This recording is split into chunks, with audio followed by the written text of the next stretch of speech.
حضرت امیر محمد اکرم آوان مد ظلہ العالی دارالعرفان منارہ ضلع چکوال میں سالہ سال سے قرآن و حدیث کے اوپر خطابات کر رہے ہیں اور سلسلہ نقشبندیہ اویسیہ کے مطابق لوگوں کو ذکر الہی کی تربیت دے رہے ہیں۔ وہ قرآن پاک کی تفسیر ترتیب وار بیان کر رہے ہیں۔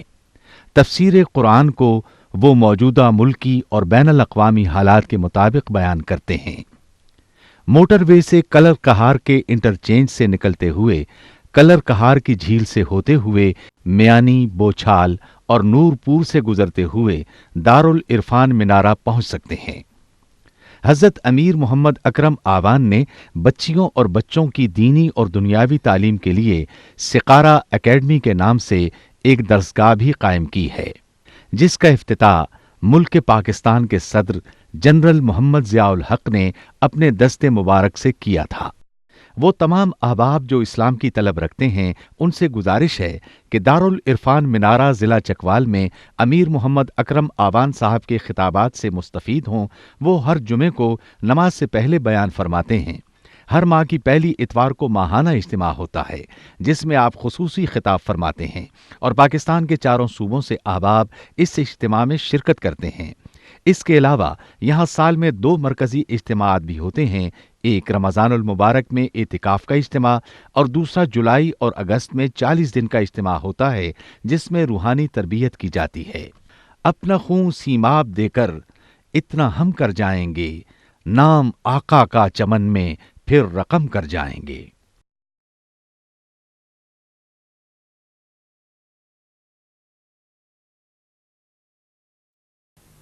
الحمد للہ رب العالمین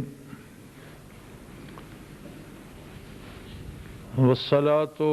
والسلام علی حبیبہ محمد وآلہ واصحابہ اجمعین، اما بعد فاعوذ باللہ من الشیطان الرجیم، بسم اللہ الرحمن الرحیم۔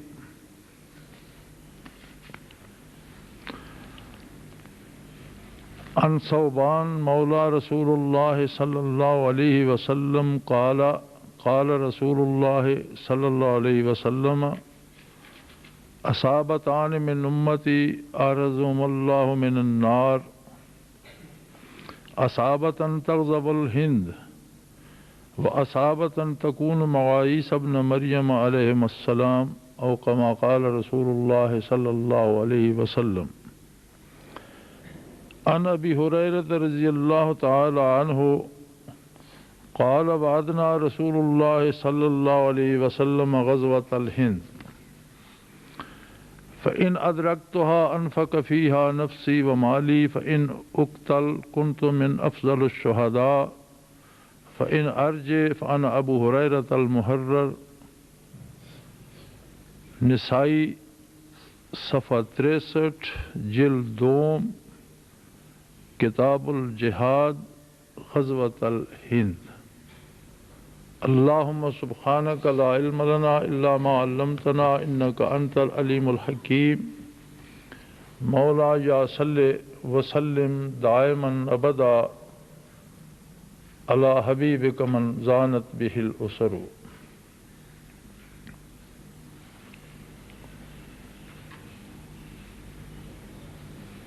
نبی علیہ الصلاۃ والسلام اصدق الصادقین، امام الانبیاء، خاتم الانبیاء، اللہ کے آخری نبی اور رسول، جن کے بعد کوئی نیا نبی آنے والا نہیں اور جن کی امت کے بعد کوئی نئی امت آنے والی نہیں۔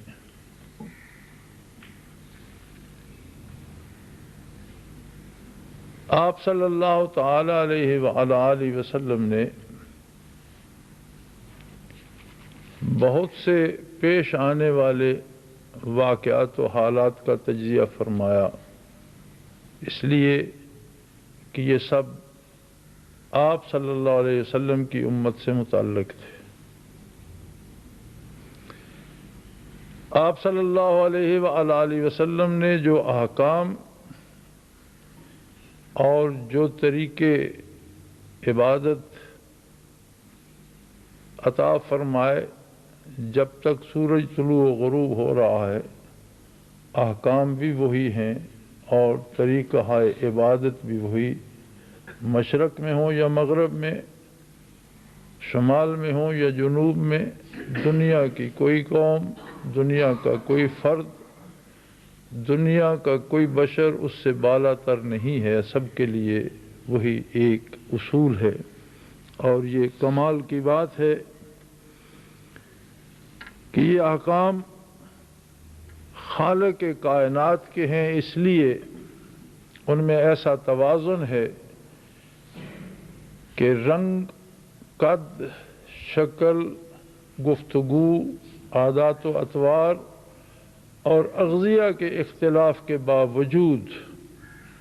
موسموں کے اختلاف، حالات کے اختلافات کے باوجود دنیا کی ہر قوم ہر وقت ان پر عمل کر سکتی ہے۔ اور اس کا ثبوت ہے کہ اقوام عالم میں جہاں جہاں انسانی آبادیاں ہیں وہاں مسلمان موجود ہیں، اور ان احکام شریعہ پر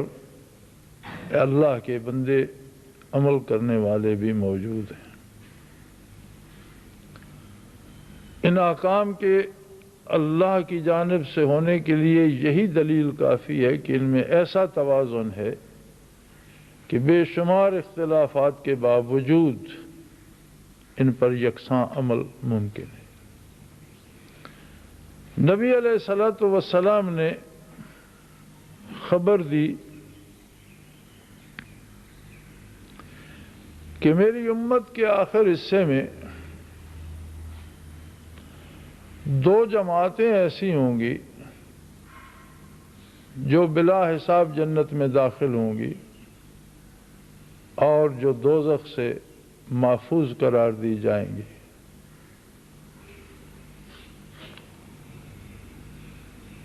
اصابتاً تغضب الہند، ان میں ایک جماعت وہ ہوگی جو غزوہ ہند میں شریک ہوگی۔ وَأَصَابَةً تَكُونُ مَعَ عِیسیٰ ابْنَ مریم علیہ السلام، اور دوسری جماعت وہ ہوگی جو نزول عیسیٰ علیہ السلام پر ان کی رفاقت میں جہاد کرے گی، جس کے لیے حضرت ابو ہریرہ رضی اللہ عنہ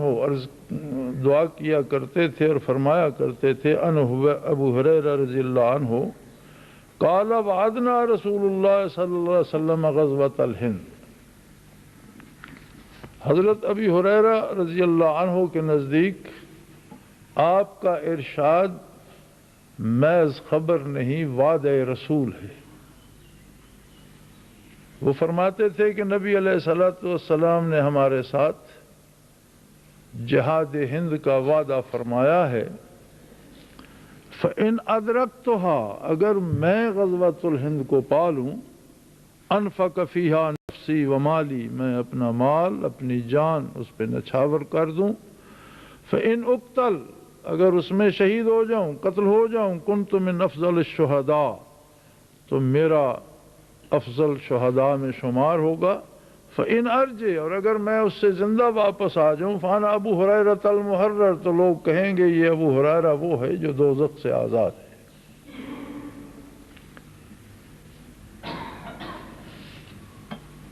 حدیث کی 6 صحیح ترین کتابوں میں نسائی شریف کا شمار ہوتا ہے، جس کی دوسری جلد کے صفحہ 63 پر ایک پورا باب ہے کتاب الجہاد، جس میں پھر ایک چھوٹا باب ہے غزوۃ الہند، کتاب الجہاد غزوۃ الہند۔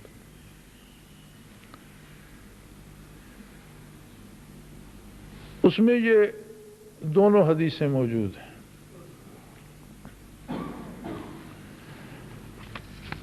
ابھی بات ہو رہی تھی میرے ساتھ کہ حالات حاضرہ پہ کچھ بات کیجئے۔ حالات حاضرہ ان 2 احادیث کی روشنی میں کم از کم میرے لیے جو میں سمجھ رہا ہوں وہ بڑے واضح، روشن اور غیر مبہم ہیں۔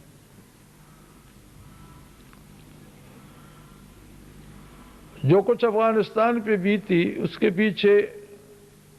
صرف ایک آدمی کی گرفتاری کو سبب قرار دینا نادانی ہے۔ کسی ایک آدمی کی گرفتاری کے لیے کسی پورے ملک کو تباہ کر دیا جائے اور اس کے بعد وہ آدمی گرفتار بھی نہ ہو سکے، یہ جہالت ہے۔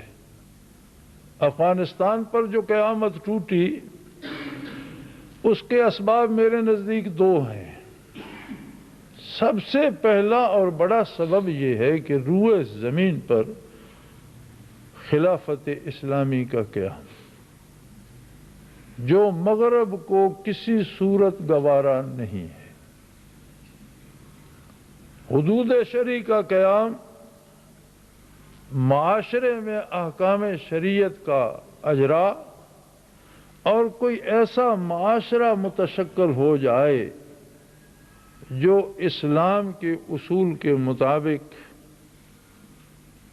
معیشت اس کی اسلامی ہو، سیاست اسلامی ہو، عدلیہ اسلامی ہو، تعلیم و تربیت اسلامی ہو، ماحول اسلامی ہو، یہ مغرب کو گوارا نہیں، اس لیے کہ اس کے اپنے معاشرے کے لیے یہ معاشرہ سم قاتل ہے۔ اس کے معاشرے میں لوگ اس حد تک گھبرا چکے ہیں کہ اب وہ لباس تار تار کر کے بے لباس ہو کر رہنا شروع کر دیتے ہیں۔ انسانی معاشرہ جانوروں سے بدتر ہو چکا ہے، خاندانوں کی تمیز مٹ چکی ہے، آبرو اور شرم و حیا جیسی چیزیں عنقا ہو چکی ہیں، ناپید ہو چکی ہیں، اور خود اہل مغرب کے منہ سے بھی یہ نکلا، میں نے ان کے چینلز پر اپنے کانوں سے سنا کہ they were going to finish our culture around the world، کہ ہم نے بڑی مشکل سے دنیا کو اپنی تہذیب میں سمویا تھا، جسے ادب، اردو ادب جس لفظ کو تہذیب کہتا ہے ہم اسے دین کہتے ہیں۔ تہذیب ہوتی ہے بود و باش کا طریقہ، ملاقات کے قاعدے، لین دین کے اصول، زندگی گزارنے کا ڈھب، اور جسے آپ تہذیب یا انگریز کلچر کہتا ہے انگریزی والا، اسی کا نام دین ہے۔ اس کے موجد اپنی تہذیب کی موجد خود ہیں، اور ہماری تہذیب کا موجد اللہ کا قرآن اور اللہ کا رسول ہے۔ اب ظاہر ہے جہاں اصل چیز آئے گی وہاں سے نقل انقا ہو جائے گی۔ انسانوں کو جب انسانی عزت، جان و مال کا تحفظ، آبرو کا تحفظ اور سکون اور عدل سے رہنا نصیب ہوگا تو وہ مغرب کے معاشرے کو تج دیں گے۔ انہیں یہ خطرہ نہیں تھا کہ افغان اٹھ کر امریکہ فتح کر لیں گے، انہیں خطرہ یہ تھا کہ امریکہ میں اسلام اتنا پھیلے گا کہ یہ اسلامی ریاست بن جائے گی۔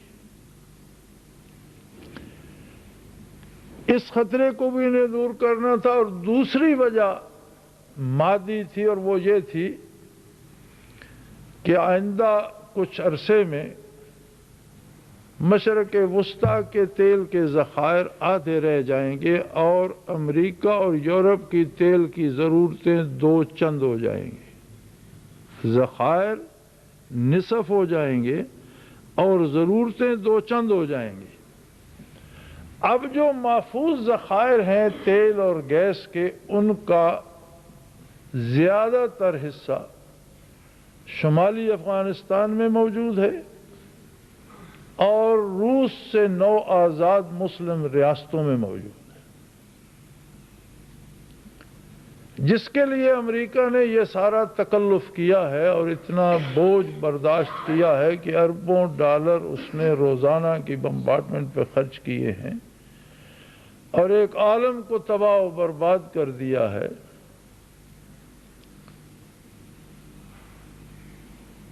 اب اس سے آگے جو حالات پاکستان کو پیش آ رہے ہیں، یہ امریکہ بھی جانتا ہے کہ اسامہ بن لادن تورا بورا میں نہیں رہ سکتا۔ تورا بورا معروف پہاڑ ہیں، اور ان میں جو غار بنے ہیں وہ غار امریکن انجینئرز نے ڈیزائن کر کے امریکی خرچے پر روس کے خلاف بنوائے تھے،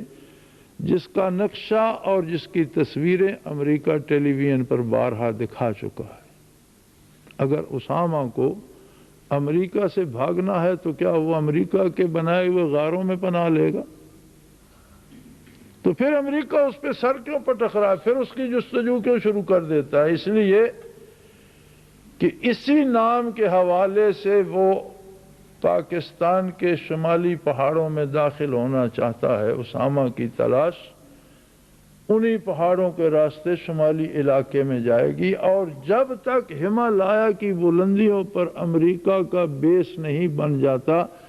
امریکہ نہ افغانستان میں اپنا کام کر سکتا ہے اور نہ شمالی ریاستوں میں، ایشیائی ریاستوں میں کر سکتا ہے۔ وہاں بیٹھنے کے لیے اسے روس سے، چین سے، ایشیا سے تحفظ چاہیے، جس تحفظ کے لیے وہ شمالی پہاڑوں پر پہنچنا چاہتا ہے۔ اس سارے پس منظر کے مقابلے میں دیکھا جائے تو ہندوستان اور پاکستان کی جنگ ناگزیر ہو جاتی ہے۔ یہ الگ بات ہے کہ وہ 10 دن بعد ہوتی ہے، 2 مہینے بعد ہوتی ہے، سال بعد ہوتی ہے۔ امریکی مداخلت کے لیے ہندوستان اور پاکستان کی جنگ ضروری ہے۔ ہندوستان کو جلدی یا بدیر کشمیر پر حملہ آور ہونا ہے۔ وہاں جنگ ناگزیر ہے، اور جو لوگ اس خوش فہمی میں ہیں کہ اس سے بچا جا سکتا ہے، وہ اس کبوتر کی مانند ہیں جو آنکھیں بند کر کے خود کو بلی سے محفوظ سمجھنے لگتا ہے۔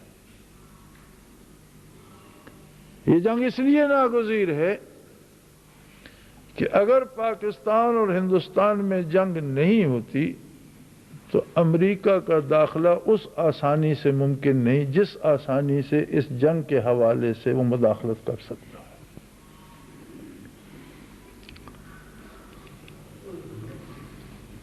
اب دونوں طرف لڑانے والا امریکہ ہے۔ ہندوستان کو بھی امریکی شاہ ہے، اور پاکستان بھی امریکہ کی ایک ذیلی ریاست بن چکا ہے۔ لیکن اس کا یہ مطلب نہیں ہے کہ اہل وطن کے دفاع سے غافل ہو جائیں۔ ملکی سلامتی مقدم ہے ساری چیزوں سے، اور ہر چھوٹے بڑے مسلمان پر جہاد فرض ہے جو پاکستان میں سانس لیتا ہے یا جس کا پاکستان سے تعلق ہے۔ اس پر فرض عائد ہوتا ہے کہ وہ اپنی پوری دیانت و امانت کے ساتھ اس دفاع میں شریک ہو۔ حکومت کے ساتھ اختلافات اپنی جگہ، اور ہمارا بحیثیت الاخوان حکومت سے ایک ہی اختلاف ہوتا ہے، اور وہ ہوتا ہے طرز حکومت پر۔ کسی فرد سے، کسی ذات سے، کسی سیاسی جماعت سے، کسی سیاسی لیڈر سے ہمارا اختلاف نہیں ہے۔ ہمارا اختلاف طرز حکومت پر ہے کہ یہ وطن لاکھوں جانوں کا نذرانہ دے کر اسلام کے لیے حاصل کیا گیا تھا، لہذا اس پر اسلام ہی کی حکومت قائم کی جائے۔ اور یہ اختلاف نہیں ہے، یہ ہمارا حق ہے جس کے لیے ہم ساری عمر لڑتے رہے ہیں، اور جب تک دم میں دم ہے اس کے لیے لڑتے رہیں گے انشاءاللہ العزیز۔ لیکن اگر ملکی سلامتی پر آنچ آئے تو الاخوان کا ہر فرد اپنی قومی فوج کے ہم رکاب اپنا جان، اپنی خون دینا سعادت سمجھے گا۔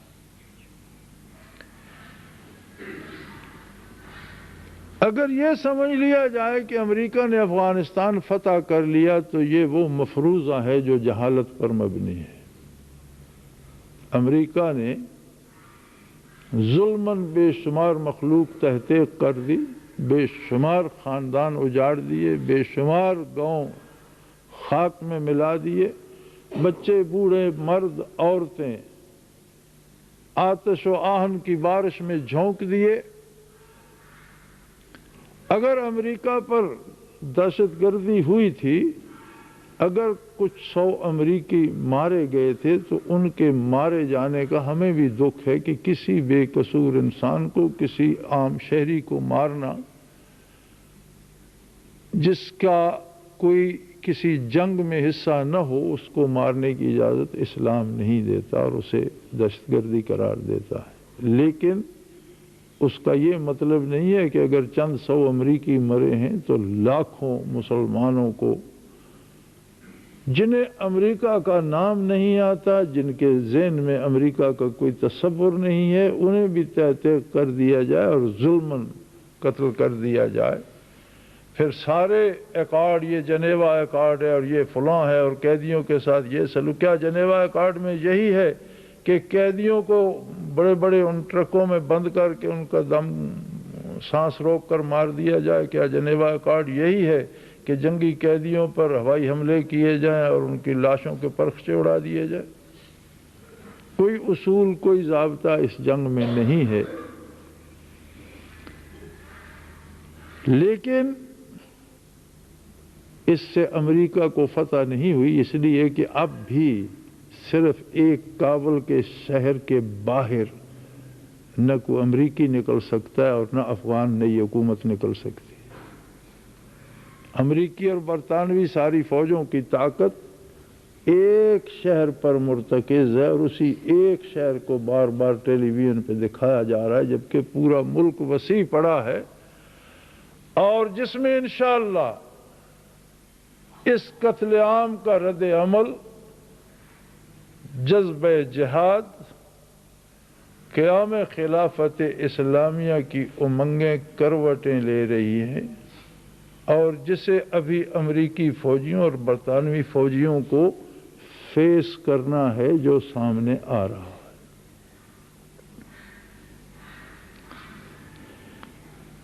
لیکن شاید اس حادثے کو بھی، اس حادثے کا انتظار ہوگا جو ہندوستان کے حملے کی صورت میں ہمارے سروں پہ منڈلا رہا ہے۔ یہ یقین رکھیے ہندوستان حملہ آور ہوگا اور یہی ابتدا ہوگی غزوۃ الہند کی، یا آپ کہہ سکتے ہیں کہ امریکہ کا یہ قتل عام ایک ابتدا ہو چکی ہے۔ اب اس میں ایک وقفہ ہے، وہ ہفتوں کا ہے یا مہینوں کا ہے، اس کا علم رب العالمین کو ہے، لیکن اس وقفے کے بعد ہندوستان بھی حملہ آور ہوگا اور افغانستان سے بھی رد عمل شروع ہوگا، جو اپنے عروج پر پہنچ کر یہ بتائے گا کہ یہ غزوۃ الہند ہے، اور جس میں انشاءاللہ العزیز مسلمانوں میں بیداری پیدا ہوگی، مسلمان شریک ہوں گے، اور امریکہ صرف افغانستان کی بات کر رہا ہے، جبکہ نبی رحمت صلی اللہ علیہ وسلم نے بر صغیر کی بات کی ہے، چونکہ ہند صرف بھارت کو نہیں کہتے، صرف پاکستان کو نہیں کہتے، ہند صرف کشمیر کا نام نہیں ہے، پورا بر صغیر ہند کہلاتا ہے، اور اصدق الصادقین صلی اللہ علیہ وسلم کا ارشاد غزوۃ الہند میں ہے۔ یہ بھی عجیب بات ہے کہ غزوہ اصطلاحاً اس جہاد کو کہا گیا ہے جس میں بنفس نفیس آقا نامدار صلی اللہ علیہ وسلم نے شرکت فرمائی ہے اور خود شمشیر بکف ہو کر میدان میں اترے ہیں، اس جہاد کو غزوہ کہا گیا ہے، اور خود زمانہ اقدس نبوی علیہ صاحب الصلاۃ والسلام میں جن غزوات میں، جن جہادوں میں حضور بنفس نفیس شریک نہیں ہوئے، بلکہ اپنے کسی خادم کو اپنی طرف سے امیر بنا کے بھیجا، حالانکہ جنگ حضور کی زیر قیادت ہوئی ہے، احکام حضور کے تھے، یہ کرنا ہے، یہ نہیں کرنا، وہاں سے آگے ہٹنا ہے، وہاں سے پیچھے ہٹنا ہے، لیکن حضور بنفس نفیس اس میں شریک نہیں تھے، مدینہ منورہ جلوہ افروز تھے۔ ان تمام جہادوں کو سرایا کہا گیا، سریہ جس کی جمع سرایا ہے، لہذا غزوات و سرایا کہا جاتا ہے حضور کے عہد کے وہ جہاد جن میں بنفس نفیس شریک ہوئے، اور حضور کے عہد کے وہ جہاد جن میں اپنے کسی خادم کو امیر مقرر کر کے آپ نے لڑایا۔ عجیب بات ہے کہ سینکڑوں سالوں بعد، کئی صدیوں بعد آنے والے اس جہاد کو آپ نے غزوۃ الہند فرمایا۔ یہ غزوہ کس لیے غزوہ کہلایا؟ یہ سوال ایک دفعہ علماء کی محفل میں لاہور پیش ہوا تھا۔ ہمارے بعض علماء نے یہ ارشاد فرمایا کہ رواج تھا اس زمانے میں، جنگ کو غزوہ کہتے تھے، حضور نے غزوہ فرما دیا۔ میں نے عرض کیا کہ محمد الرسول اللہ صلی اللہ علیہ وسلم رواجوں کے پیروکار نہیں تھے، اللہ کے رسول اور دین کے داعی، اور جو فرماتے تھے وہ دین ہوتا تھا۔ لہذا ارشاد نبوی کو رواج کی پیروی نہیں کہا جا سکتا، اور اس لیے جرأت نہیں کرنی چاہیے۔ آپ نے جب غزوہ فرمایا تو یہ غزوہ ہی ہے۔ رہی بات کہ حضور بنفس نفیس تو اس میں شریک نہیں، حضور تو اس دار فانی سے دار بقا کو تشریف لے جا چکے، لیکن نبوت آپ ہی کی ہے، دین آپ ہی کا ہے،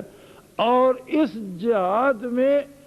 وہ توجہ نصیب ہوگی محمد الرسول اللہ کی جو بدر و احد میں یا ان مختلف غزوات میں جن میں بنفس نفیس شریک تھے، انشاءاللہ وہی توجہ اس جہاد ہند میں نصیب ہوگی مجاہدوں کو۔ اس لیے نبی کریم صلی اللہ علیہ وسلم نے اسے غزوۃ الہند قرار دیا۔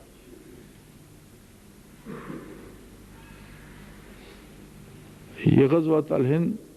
ہمارے دروازے پر دستک دے رہا ہے، ہمیں اسے نہ جیتنا ہے نہ ہارنا ہے، اس لیے کہ اس کی جیت کی نوید نبی علیہ الصلوۃ والسلام دے چکے ہیں۔ غزوۃ الہند اس بات کی دلیل ہے کہ اس کی فتح کشمیر کی فتح نہیں ہوگی، اس کی فتح دہلی کی فتح نہیں ہوگی، بلکہ بر صغیر پر اللہ کے دین کا نفاذ ہوگا۔ یہ صرف پاکستان میں اسلام نافذ نہیں ہوگا، صرف افغانستان میں نافذ نہیں ہوگا، بلکہ انشاءاللہ العزیز پورے بر صغیر پر اس جہاد کے نتیجے میں اسلام نافذ ہوگا۔ جو اس جہاد میں شہید ہوں گے بلا حساب جنت میں داخل ہوں گے، اور جو اس جہاد سے زندہ واپس آئیں گے وہ بھی آپ کو زمین پر چلتے پھرتے جنتی نظر آئیں گے۔ وہ بھی وہ لوگ ہوں گے جو بلا حساب جنت میں داخل ہونے والے ہوں گے، اور اس زمین پر چلتے پھرتے جنتی نظر آئیں گے، جس طرح نبی کریم صلی اللہ علیہ وسلم نے اہل بدر کے بارے فرما دیا تھا کہ آج کے بعد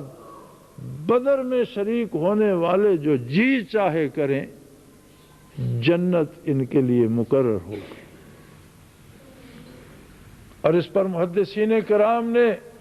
وضاحت فرمائی کہ حضور نے کوئی قید نہیں لگائی، یہ چوری کر لیں، یہ گناہ کر لیں، ان سے برائی ہو جائے، یہ قتل کر دیں تو پھر بھی یہ جنتی ہیں۔ جس کے جواب میں خود فرماتے ہیں، شارحین حدیث فرماتے ہیں کہ جنہیں حضور نے کہہ دیا ہے جنتی ہیں، وہ صدیوں بھی زندہ رہیں تو ان سے کام وہی ہوگا جو اہل جنت کو کرنا چاہیے۔ اللہ انہیں محفوظ قرار دے دیتا ہے، گناہ سے حفاظت کرتا ہے۔ اس لیے حضور علیہ السلام نے فرمایا کہ میرے بعد اگر امت میں اختلاف پیدا ہو جائے اور اہل بدر میں سے ایک بندہ زندہ ہو، پوری امت کی رائے دوسری طرف ہو، تو عمل اس پر کیا جائے گا جو اہل بدر کی رائے ہوگی، اس لیے کہ اس کی رائے صحیح ہوگی، وہ جنتی ہے، وہ غلط بات اللہ اس کے منہ سے نکلوائے گا نہیں۔ اور اس کے بعد نبی رحمت صلی اللہ علیہ وسلم نے فاتح قسطنطنیہ کے لیے بشارت دی تھی کہ جو لشکر قسطنطنیہ فتح کرے گا وہ بلا حساب جنتی ہوگا، اور اس کے بعد فرمایا کہ وہ لوگ جو غزوۃ الہند میں شریک ہوں گے وہ بلا حساب جنتی ہیں، اور اس کے بعد وہ جماعت بلا حساب جنتی ہے جو عیسیٰ علیہ السلام کے نزول کے بعد ان کے ساتھ مل کر جہاد کرے گی۔ لہذا حالات حاضرہ ارشادات نبوی کی روشنی میں بالکل واضح ہے کہ ہندوستان جنگ میں کودے گا، جنگ مسلط کرے گا مسلمانوں پر، اور اس کا دفاع انشاءاللہ العزیز مجاہدین اسلام کریں گے، افواج پاکستان کریں گی، اور غازیان افغانستان کریں گے، غازیان پاکستان کریں گے۔ وہ لوگ جو یہ فیصلہ کر چکے ہیں کہ ہمیں محمد الرسول اللہ کے ارشاد پر یقین ہے اور ہم اس جنت کے حصول کے لیے اپنی جانیں دیں گے، وہ لوگ کریں گے۔ غزوہ احد میں جب اہل مکہ نے پلٹ کر حملہ کر دیا اور وہ حملہ پیچھے سے تھا اور گڈ مڈ ہو گئی، تو ایک صحابی، ایک اہل مدینہ میں سے ایک صحابی دوسرے ساتھی کو پکارتا ہے کہ واپس آ جاؤ، یہ لوگ نعرے لگا رہے ہیں کہ ہم نے اللہ کے رسول کو معاذ اللہ شہید کر دیا اور مسلمان ختم ہو گئے، تو کس لیے لڑ رہے ہو؟ اس نے کہا چھوڑو ان کی باتوں کو، میرے ساتھ آؤ، اس گھاٹی سے مجھے جنت کی بو آ رہی ہے،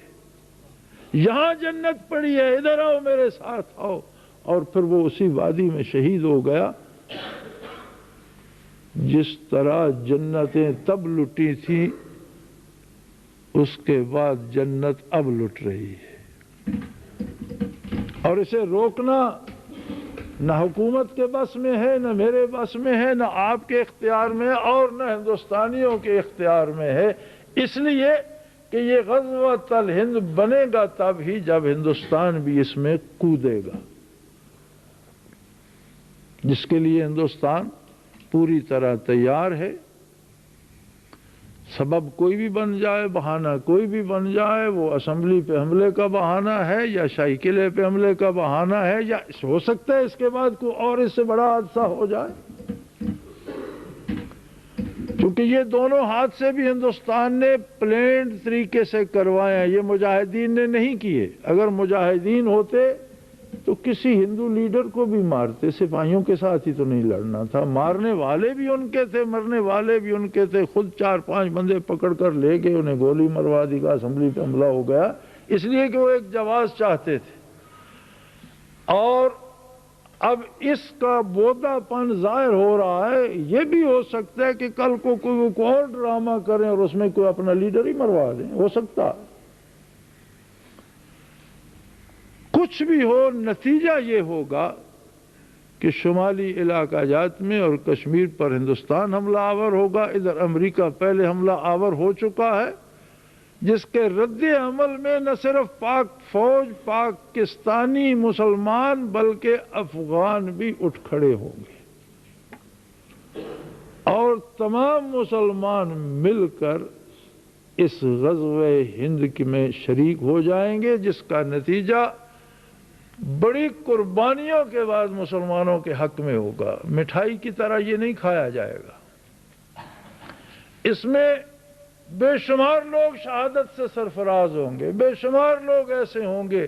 جنہیں اللہ کریم شہادت کی خلت سے نوازے گا، لیکن مسلمان ختم نہیں ہوں گے، انشاءاللہ المسلمان فاتح ہوں گے، اور بر صغیر پر اسلام نافذ ہوگا۔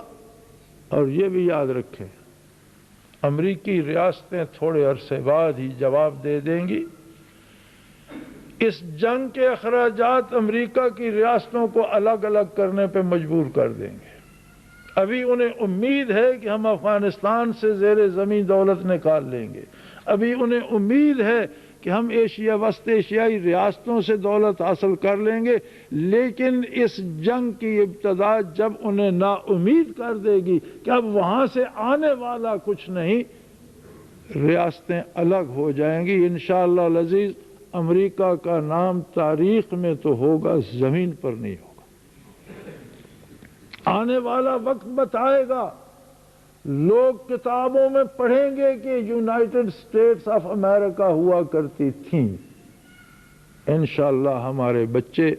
آئندہ نصاب میں یہ تاریخ پڑھیں گے کہ زمین پر کوئی متحدہ ریاست ہے متحدہ امریکہ ہوا کرتا تھا،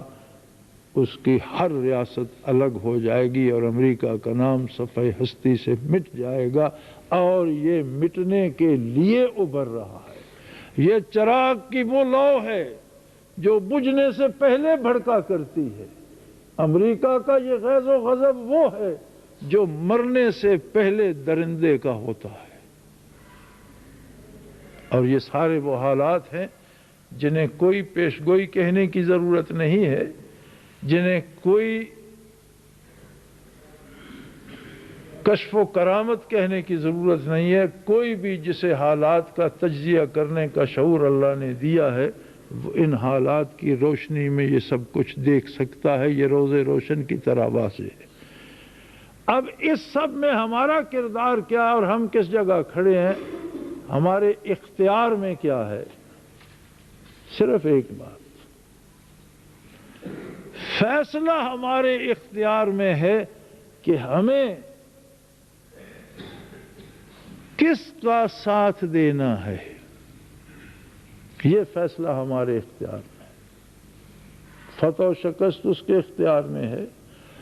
کسی کو سعادت نصیب کرنا اور کسی کو محروم کرنا یہ اس کے اختیار میں، لیکن انسان کا فیصلہ اس نے انسان کے بس میں دے دیا ہے، اور یہی فیصلہ روز قیامت صرف اعلان کیا جائے گا۔ اللہ کریم کوئی فیصلے نہیں کریں گے۔ فرما دیا کفا بنفسک الیوم علیک حسیبا، آج تو خود ہی اپنا جج ہے، جو فیصلے تو دنیا میں کرتا رہا ہے ان کا نفاذ آج ہو جائے گا۔ اگر تو نے حق کا ساتھ دینے کا فیصلہ کیا تو آج تجھے اہل حق کے ساتھ کھڑا کیا جائے گا، اور اگر تو نے باطل کا ساتھ دیا تو آج کے دن تجھے اہل کفر اور اہل باطل کے ساتھ کھڑا ہونا پڑے گا۔ جہاں وہ جائیں گے وہاں تو بھی جائے گا، اور جو حق کے ساتھ ہے جہاں اہل حق جائیں گے وہاں وہ بھی جائے گا۔ ہمارے لیے یہ فیصلے کا لمحہ ہے، ہمیں یہ طے کرنا ہے کہ ہم کس فریق، کس فوج اور کن لوگوں کا ساتھ دینے والے ہیں۔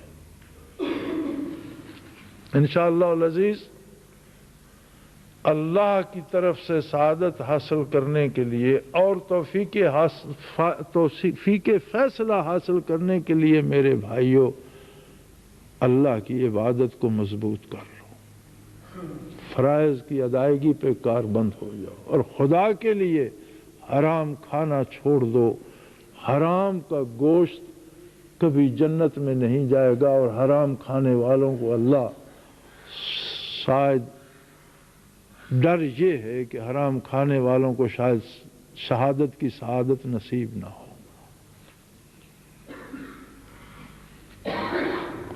چونکہ نبی علیہ الصلوۃ والسلام مخبر صادق صلی اللہ علیہ وسلم نے خبر دی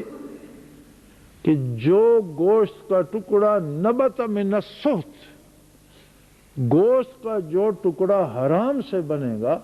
النار اولا بہ او کما قال رسول اللہ صلی اللہ علیہ وسلم، اس کے لیے آگ ہی موزوں ترین جگہ ہے۔ بلکہ حدیث کی شرح میں شارحین نے لکھا ہے کہ بعض ایسے لوگ ہوں گے جنہیں اللہ بخش دے گا، جنت میں جانا ہوگا، لیکن کبھی کہیں انہوں نے حرام کھایا ہوگا اور وہ گوشت ان کے وجود پر موجود ہوگا، تو حرام کا گوشت جنت میں نہیں جائے گا بلکہ اسے جہنم میں جلایا جائے گا۔ اس گوشت کو جلوانے کے لیے وہ لوگ جو نجات پا چکے، وہ گوشت ان کا بھی جہنم میں جلے گا، اور اس کی جگہ اللہ انہیں نیا گوشت دے گا جس کے ساتھ وہ جنت میں جائے گا۔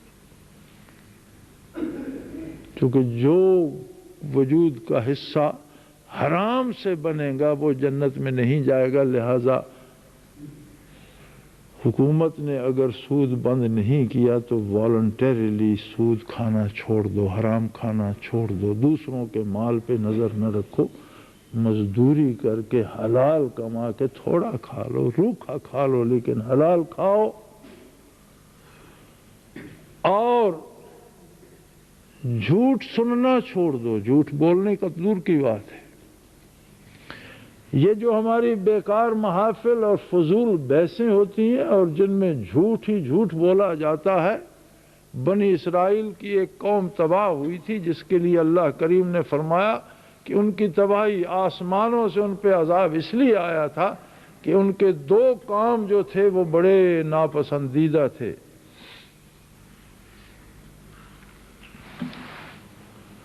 ایک وہ جھوٹ بولتے تھے اور دوسرے حرام کھاتے۔ یہ دو باتیں قرآن نے بتائی ہیں کہ حرام کھاتے تھے اور جھوٹ بولتے تھے،